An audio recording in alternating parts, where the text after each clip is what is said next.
नमस्कार दोस्तों, स्वागत है आपका आपके अपने YouTube चैनल एस्ट्रो जेनेसिस में। हमने अपने फर्स्ट सेकंड पार्ट में राशि, ग्रह और नक्षत्र के बारे में बात की थी।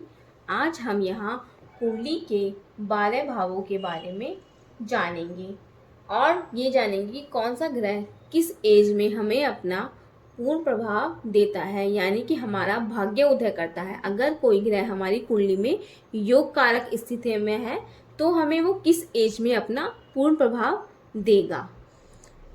तो बढ़ते हैं अपनी वीडियो में आगे। हमारी कुंडली में हमारे ये 12 भाव होते हैं। फर्स्ट भाव, सेकंड भाव, थर्ड भाव, फोर्थ भाव, fifth, six, seventh, eighth, ninth, tenth, 11, 12।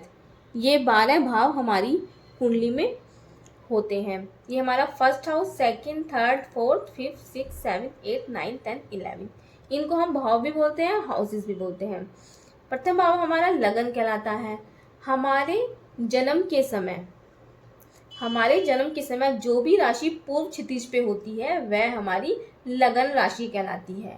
और ये लगन कुंडली हमारे जन्म के समय आकाश में ग्रह के स्थिति को प्रेजेंट करती है कि हमारे जन्म के समय आकाश में ग्रह किस किस स्थिति में थे, उनकी क्या पोजीशन थी, वह हमारी जन्म कुंडली बताती है। उस समय आकाश में ग्रह जिस भी स्थिति में होते हैं वह हमारी कुंडली में दिखाई पड़ते हैं।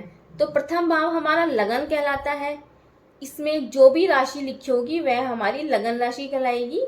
जैसे कि इसमें मेष राशि लिखी हुई है तो हमारी लगन कहलाएगा, मेष लगन कहलाएगा। अगर सेकंड लिखा हुआ है तो वृषभ लगन कहलाएगा, थर्ड लिखा हुआ है तो मिथुन लगन कहलाएगा, फोर्थ लिखा हुआ है तो कर्क लगन कहलाएगा, सिक्स लिखा हुआ है सिंह लगन कहलाएगा, फिफ्थ लिखा हुआ है सिंह लगन कहलाएगा, सिक्स लिखा हुआ है कन्या लगन कहलाएगा, सेवन लिखा हुआ है तुला लगन कहलाएगा, एट्थ लिखा हुआ है वृश्चिक लगन कहलाएगा, नाइन्थ लिखा हुआ है धनु लगन कहलाएगा, टेंथ लिखा हुआ है मकर लगन कहलाएगा, 11 लिखा हुआ है कुंभ लगन कहलाएगा, 12 लिखा हुआ है मीन लगन कहलाएगा। इस प्रकार हमारी यहाँ लगन में जो भी हमारी राशि का नंबर लिखा होगा वही हमारा लगन कहलाएगा। अब बढ़ते हैं आगे कि हमारा लगन क्या बताता है। हमारा लगन हमारे स्वभाव के बारे में, हमारे शरीर की आकार, बनावट, रंग रूप के बारे में, हमारे स्वास्थ्य के बारे में, हमारे आत्मविश्वास के बारे में और हमारी दादी और नाना के बारे में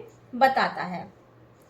सेकंड हाउस हमारा धन स्थान कहा जाता है। यह हमारे धन के बारे में, हमारी आर्थिक स्थिति के बारे में, हमारी संपत्ति के बारे में और हमारे चेहरे के बारे में, हमारी वाणी और दाहिना नेत्र को बताता है। थर्ड भाव हमारी मेहनत का भाव है। ये हमारे पराक्रम के बारे में, हमारे दाहिने कान के बारे में, हमारे छोटे भाई बहन के बारे में बताता है। फोर्थ हाउस हमारा सुख का घर है। इसे हमारी माता का घर भी कहा जाता है। यह हमारे घर, मकान, जमीन, कार, मोटर, इन सब के बारे में बताता है कि यह सब हमारे पास होगा कि नहीं होगा, होगा तो अगर कितनी मात्रा में होगा और कैसा होगा। यह हमारे पत्नी के पिता को भी बताता है। फिफ्थ हाउस हमारा विद्या स्थान कहा जाता है। यह हमारी विद्या, बुद्धि, संतान, लव अफेयर्स, लॉटरी सट्टे से हमें धन प्राप्त होगा या नहीं, ये इन चीज़ों को बताता है। सिक्स्थ हाउस हमारा रोग, शत्रु, ऋण, मुकदमा, मामा, मौसी और हमारी नौकरी के बारे में बताता है। सेवेंथ हाउस हमारे लाइफ पार्टनर का घर है। यह हमारी पति पत्नी, व्यापार, साझेदारी, लॉटरी से हमें धन प्राप्त होगा या नहीं होगा और दूसरी बार गर्भ की स्थिति भी इसी भाव से देखी जाती है। एट्थ हाउस हमारी आयु, मृत्यु, मरे हुए व्यक्ति का धन, बीमा कंपनी से हमें धन प्राप्त होगा या नहीं होगा, हमारी गुप्त विद्या, इन सब चीज़ों के बारे में बताता है। नाइन्थ हाउस हमारा भाग्य भाव कहलाता है।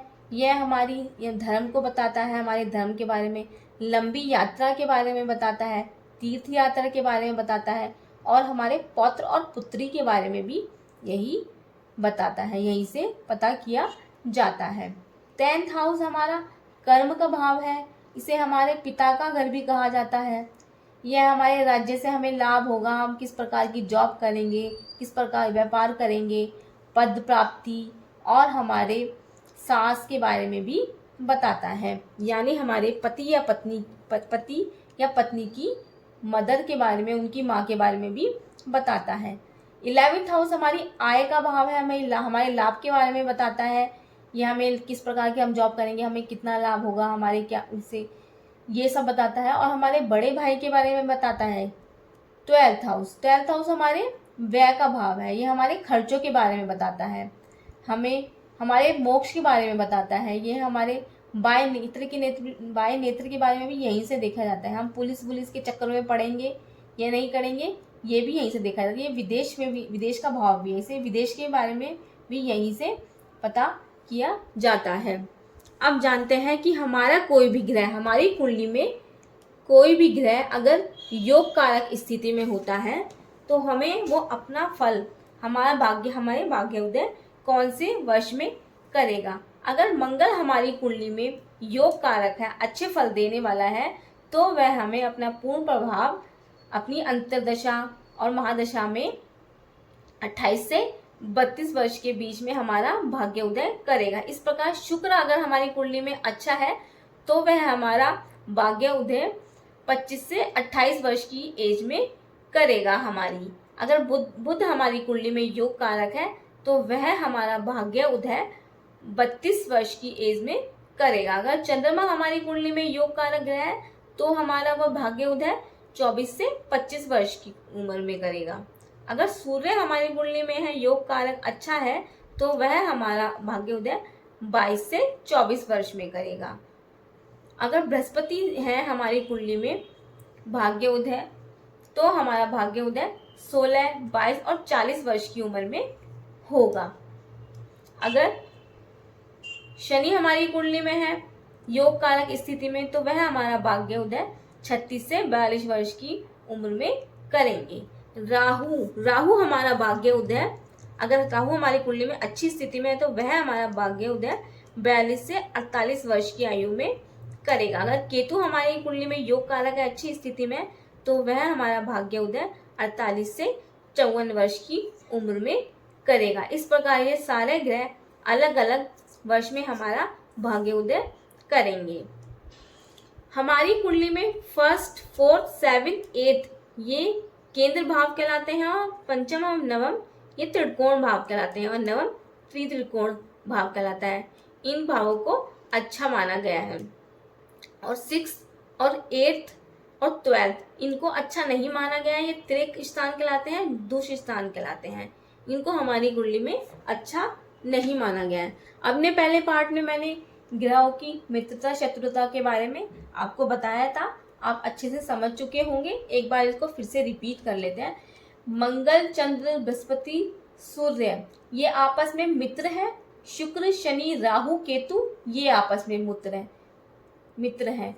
बुध की चंद्र और मंगल से शत्रुता है, बाकी बृहस्पति, सूर्य, शुक्र, शनि, राहु, केतु से इनकी मित्रता है। इसी प्रकार चंद्र, मंगल, बृहस्पति की शुक्र, शनि, राहु, केतु से शत्रुता है और शुक्र, शनि, राहु, केतु की इनसे आपस में शत्रुता है। और ये ग्रह आपस में मित्र हैं और ये ग्रह आपस में मित्र हैं। अब आते हैं ग्रहों की डिग्रियों के बारे में जानते हैं। अगर हमारी कुंडली में कोई भी ग्रह किसी भी हाउस में बैठा होता है तो हमें अपना किस प्रकार का प्रभाव देगा, वो कम ज़्यादा, वो हम ग्रहों की डिग्री देखकर पता करते हैं कि किस ग्रह की कितनी डिग्री है। कोई ग्रह अगर 0 से 6 डिग्री पर है तो वह अपना 25% हमें रिजल्ट देगा, वो उसकी बाल अवस्था कहलाएगी। अगर कोई ग्रह 6 से 12 डिग्री पर है तो वह हमें अपना 50% रिजल्ट देगा, वो युवा अवस्था हमें कहलाएगी। अगर कोई ग्रह 12 से 18 डिग्री पे है तो वह हमें अपना 100% रिजल्ट देगा, वो उसकी पूर्ण युवा अवस्था कहलाएगी। अगर कोई ग्रह 18 से 24 डिग्री पे है तो 50% रिजल्ट देगा, तो वो पौर्ण अवस्था कहलाएगी उसकी। अगर कोई ग्रह 24 से 30 डिग्री पे है तो 25 हमें रिजल्ट देगा, वो उसकी वृद्ध अवस्था कहलाएगी।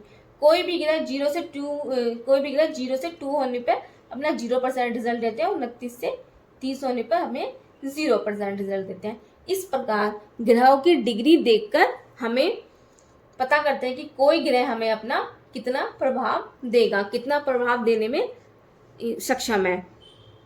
इस प्रकार हमारी कुंडली में ग्रहों की शत्रुता मित्रता, उनकी डिग्री, वो किस राशि में बैठे हुए हैं, योग कारक हैं या मारक हैं, और कौन कौन से ग्रह हमारे ऊंच के हैं, नीच के हैं, इन सबको देखकर कुंडली का एनालिसिस किया जाता है। होप आपको अच्छे से समझ में आ गया होगा। अभी इस कुंडली में हमने इतना ही सीखा है, ग्रह, राशि और नक्षत्र क्या होते हैं अपने इतने पार्टों में, फर्स्ट सेकंड थर्ड पार्ट में। और इस पार्ट में हमने कुंडली के बारे में जाता है, कुंडली के क्या 12 भाव क्या रिप्रेजेंट करते हैं। आगे हम जानेंगे कुंडली के उच्च राशि और नीच राशि ग्रह और कुंडली में कारक और अति विशिष्ट कारक ग्रहों के बारे में।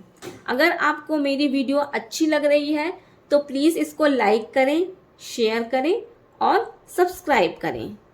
धन्यवाद।